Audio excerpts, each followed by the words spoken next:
ரசூலுல்லாஹ் ஸல்லல்லாஹு அலைஹி வஸல்லம் அவங்க சொல்றாங்க, உங்கள ஒரு மனிதர் கடுமையா நோய்வாய்ப்பட்டு படுக்கையில் இருக்கிறார். நாங்க எல்லாரும் யோசிப்போம், இவர் மௌத்தா போனா நல்லமே, இவர் மௌத்தா போனா நல்லமேன்னு யோசிப்போம். அல்லாஹ்வுட தூதர் என்ன தெரியுமா சொன்னாங்க? லா யத்தமன்ன அஹதுகுமுல் மௌத மின் துர்ரின் அஸாபஹு.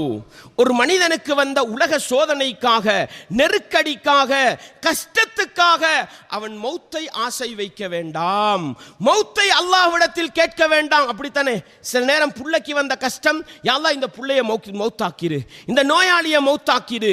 ரசூலுல்லாஹ் அப்படி கேட்க வானம்ண்டாங்க. எனக்கு ஒரு கஷ்டம், உலகத்துல வாழையலான்ற கட்டத்துக்கு நான் போயிட்டேன், மௌத்தாக்கு கேட்க வானம்டாங்க ரசூலுல்லாஹ். ஏன் தெரியுமா? நான் இன்னும் ஒரு நாளைக்கு வாழ்றது நல்லமா சரியில்லையா யாருக்கு தான் தெரியும்? படைச்சவன் ரப்புக்கு தான் தெரியும். விளங்குதா உங்களுக்கு?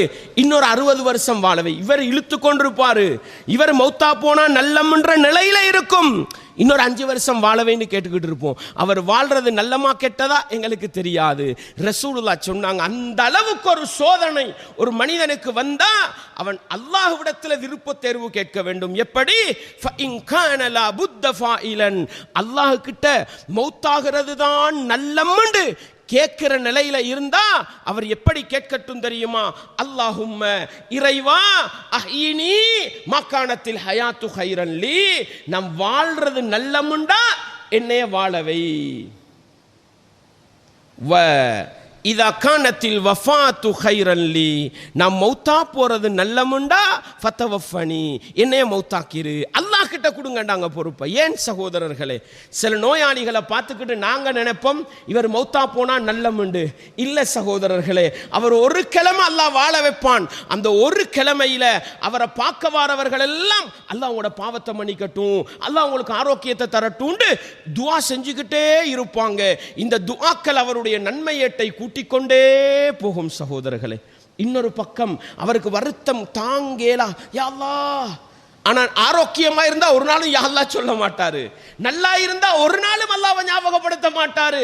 கடைசி 7 நாள் அவரால் தாங்கேலா, யா அல்லாஹ்ண்டுவாரு, அல்லாஹ் அக்பர்ண்டுவாரு, திரும்புற பக்கம் எல்லாம் சுப்ஹானல்லாஹ்ண்டுவாரு.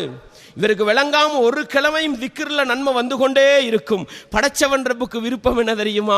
உன்னுடைய நன்மை ஏட்டை பாரமாக்குகின்ற திக்ருகளின் மூலமும் துஆக்களின் மூலமும் ஒரு கிழமை உன்னைய வாழ வச்சுட்டு மௌத்தாக்கிடுவோம். நலவு கெடுதி தெரியாதுங்க. நாங்க நினைப்போம் உம்மாவே இன்னொரு கிழமை வாழ்ந்தா நல்லமே, ஆனா கஷ்டப்பட்டுக்கிட்டு இருப்பாங்க. யா அல்லாஹ் இந்த உம்மா ஒரு கிழமை வாழவை, அல்லாட்ட விருப்பத்தை கொடுங்க, வாழ்றது நல்லம்டா வாழவை, மௌத்தாகிறண்டா மௌத்தாகிறண்டு அல்லாட்ட கேளுங்க. நாங்க ஆசைப்படும் ஒரு கிழமை வாழணுமுண்டு, ஒரு மாசம் வாழ ஆரம்பிச்சிருவா வெறுத்து பைத்திரும். ஒரு மாசத்துக்கு முன்னுக்கே மௌத்தா பைத்தின் தான் நல்லமேண்டு புள்ள குட்டியெல்லாம் யோசிக்க ஆரம்பிச்சிரும். அதனால எல்லாரும் கெட்டவனாகிற நிலைமை வந்துடும். வேண்டாம், படைத்தவன் ரப்பிடத்தில் முடிவு கேட்போம். ஏன்?